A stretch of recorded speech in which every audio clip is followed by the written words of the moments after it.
All right, I'm back. So, that's better. Sorry, I was cutting off my head before. All right. My advice, you guys. I am a self-proclaimed recovering chocolate addict. Yes, this is true. Probably one of the main reasons why I have the extent to which I have Candida is because I definitely have a sugar addiction. Like, not even gonna lie. Definitely. It definitely comes through cravings of chocolate. The interesting thing that I learned recently, not that there's like a justification for anything, okay? I'm not justifying anything, but I do find it interesting. My husband would say, yeah, but you're about to justify it. That chocolate is rich in magnesium.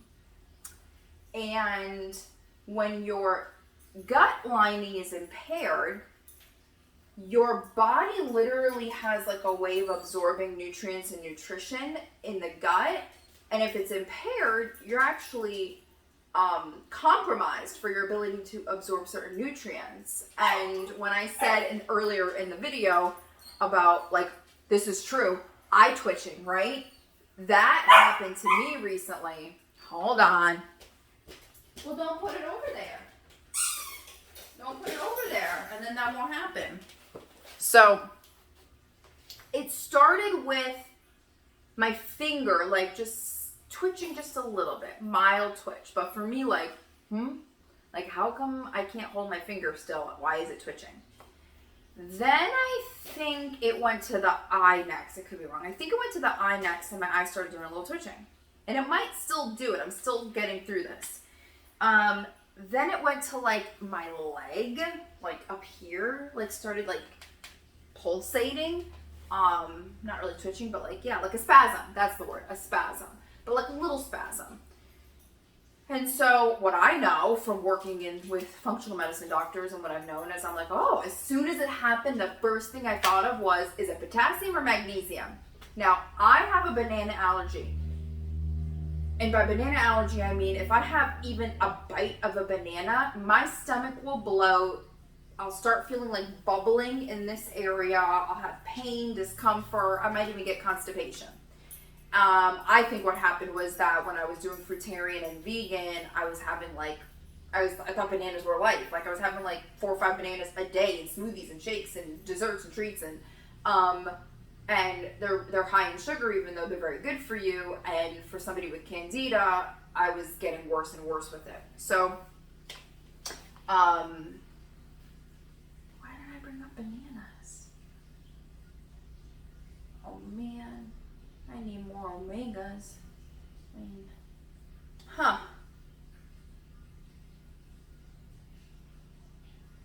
it'll come to me. Oh, see, I wish you guys could tell me. You could type it and let me know right now. See, this is why this should have been live. You guys could have been like, okay, you were talking about this. Okay. I don't remember. I bought bananas for a reason. Magnesium! Maybe I need more magnesium. So I knew that the twitching was potassium and magnesium from, just learning and, education and what I've been doing for the past couple of years.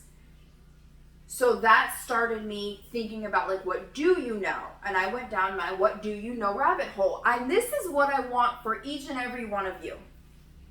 If you are on this channel, this is Keep Growing with Kimberly.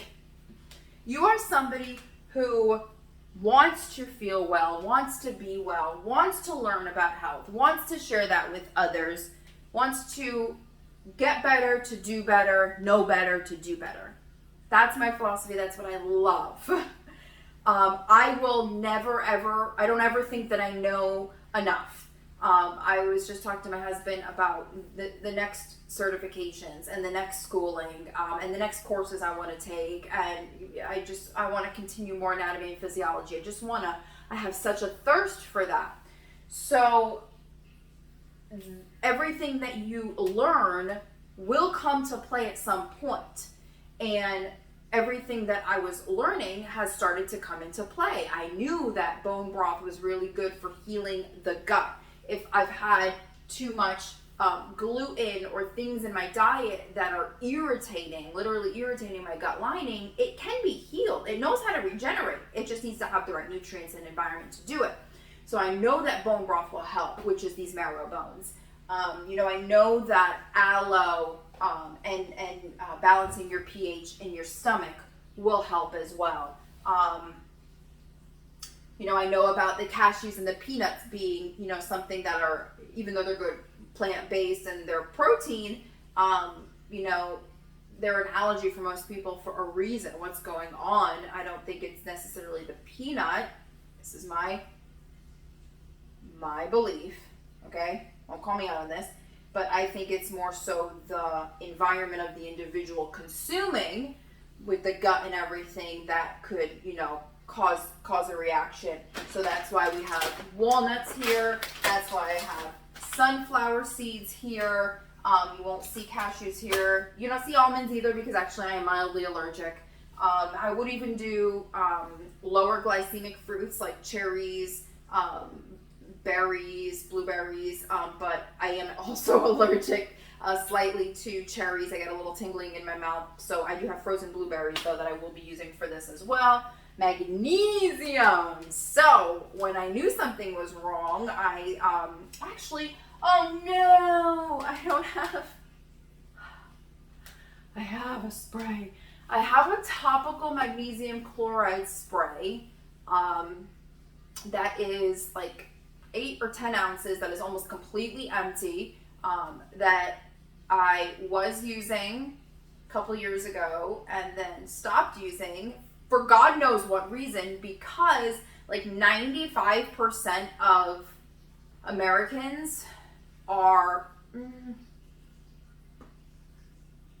don't quote me on that, a good portion of people are magnesium deficient.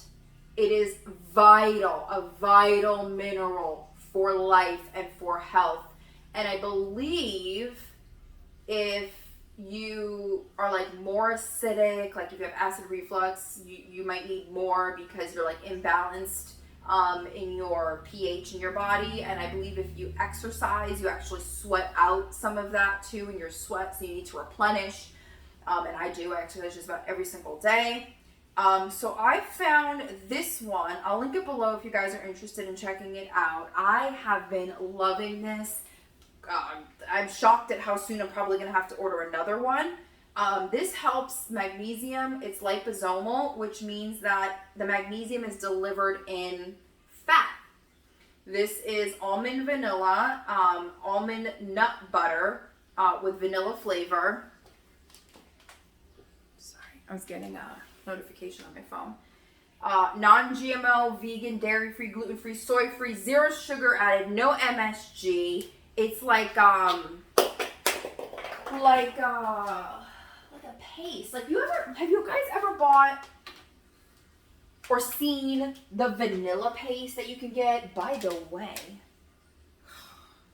I wanted to get, this is why I forget what I was talking about because I go off on tangents. I wanted to get some really good quality vanilla because I plan on making like these like sugar-free cookie dough balls and stuff, and I wanted to get some good vanilla because I don't want that alcohol crap. And I got so frustrated standing in Wegmans looking at like 100 different ones that go from like, I don't know, the lowest was like $15 up to like $60 for a vanilla. I'm sorry, what the heck is going on? So anyways, I'm bringing up vanilla because this product to me reminds me of that, like, you see? Okay, I'm not going to do it all the way, but you see? I'm going to put it back in. Of that vanilla paste.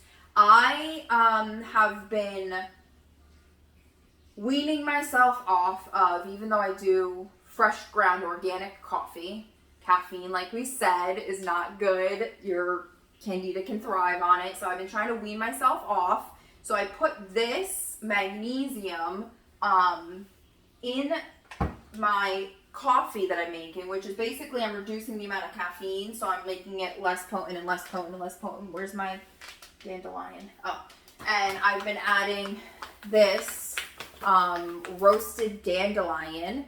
Taste. If you've never tried this and you've been trying to cut out coffee and you want an alternative, this smells and tastes exactly like coffee. And I have tried everything. I mean, I've tried that one brand, Ticino or something, where it's like a chicory root fiber. I have yet to find one that satisfies this coffeeholic. So I've been using this. And what I've been using it as is I'll make a lower strength coffee, but because it still has enough liquid, it's a lighter coffee, then I add a little bit of this and it darkens it up and it gives it that coffee flavor. So it tastes strong again, basically, without adding the caffeine back in. So I've been loving that. And then this adds that really like nutty vanilla flavor. A little bit of almond milk. This is unsweetened vanilla almond milk. I've been using this a lot too in baking and in my coffee. Then what are we up to? I found these the other day at Aldi. I'm not crazy about them. I'll get through them, but they're like super like rubbery. I mean, I guess when you're going from like naan bread and all these good tortillas and delicious stuff, I mean, I'm thankful for what I have. But I will probably be using them in something like maybe like an enchilada, like a lentil enchilada is what I plan on making. You can have a little bit of brown rice, so I might make it with like a lentil brown rice taco mixture, put it inside, put the enchilada sauce on top, and you might not even, because they're crispy at that point, you might not even notice that they're kind of rubbery, so that's an option. But there was another one that I saw. Kimberly Whisk does gluten-free for one of her daughters. That's the Wads. Shout out. If you're watching, if you ever, for some reason, watched one of my videos, I love all your videos. I love watching your whole family, and I think you're awesome from one Kimberly to another. So, so she uses a gluten-free one that I think I'm going to try instead, that you don't get from Aldi. It's like a regular grocery store. This is the soy-free alternative coconut aminos that I've been using, obviously, instead of soy, in like a lot of Asian recipes. So it's like a soy sauce alternative. It is coconut sap, which I think has like a natural sugar in it, but it's super low in sugar, and the amount that I end up using is like trivial, like I said. So I like having that as an alternative. Actually, speaking of the amount that I would be using, I want to show you these so I can pop these back in the freezer. I grabbed a whole salmon from Aldi the other day and chopped it into smaller portions and did an individual marinade on each one. So this one says Asian and this is like a barbecue. So those are the only two flavors I did this time. I ended up getting 5 pieces of salmon out of it. I'm actually going to go pop these back in right now because I'm going to leave the bones out because I plan on making my broth. So maybe I'll record that and share that recipe with you of the bone broth and the benefits and why I'm sipping on it and how I do it. But I'm going to take a second, just pop these back in because I worked really hard and I don't want to ruin these.